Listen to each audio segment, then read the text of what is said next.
Hello बच्चों, let's see this question. The question says order of magnitude of density of uranium nucleus is mp is equal to, ये आपको इतना दिया गया है। ठीक है, आपको पूछा गया density of the uranium nucleus. ठीक है, तो वो हमें निकालना है, ये रहा हमारे पास में।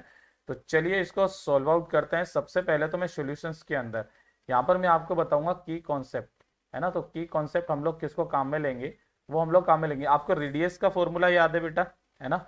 तो रेडियस इज इक्वल टू कितना होता है हमारे पास में, उसका फॉर्मूला होता है R is equal to R naught, है ना। और ए की पावर कितनी होती है हमारे पास में, 1/3 होती है।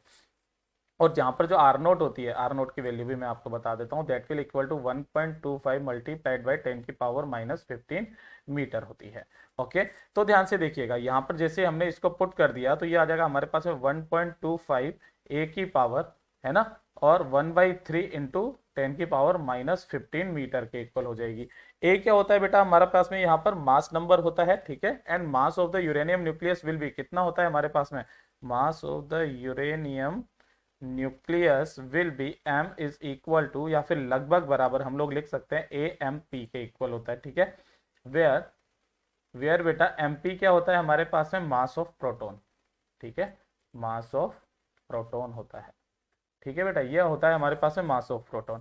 तो ये कितना हो जाएगा हमारे पास में ए, और मास ऑफ प्रोटॉन कितना होता है 1.67 मल्टीप्लाई बाई 10⁻⁻27 किलोग्राम के अंदर हो जाएगा। ठीक है, कितना हो जाएगा। तो जो हमारे पास में डेंसिटी होती है, डेंसिटी इज रो, है ना। डेंसिटी क्या होती है बेटा हमारे पास में, row. Then row is equal to कितना होता है हमारे पास में, मास पर यूनिट वॉल्यूम। ठीक है, मास हो गया हमारे पास में m, और वॉल्यूम कितना हो गया 4/3 पाई आर क्यूब। ठीक है, सबकी वैल्यूज आपके पास में है। देन ध्यान से देखिएगा, ये हो जाएगा हमारे पास में a, और 1.67 मल्टीप्लाई बाई 10⁻⁻27 और डिवाइडेड बाई वॉल्यूम। अभी अभी हम लोगों ने निकाल लेते, तो वॉल्यूम निकालना काफी ज्यादा सिंपल है। ए, और ये कितना हो जाएगा हमारे पास में भाई, एरिया इंटू, और ये कितना हो जाएगा हमारे पास में 1.25 मल्टीप्लाइड बाई 10⁻⁻15 मीटर, और इसका ये क्या हो जाएगा बेटा, क्यूब हो जाएगा।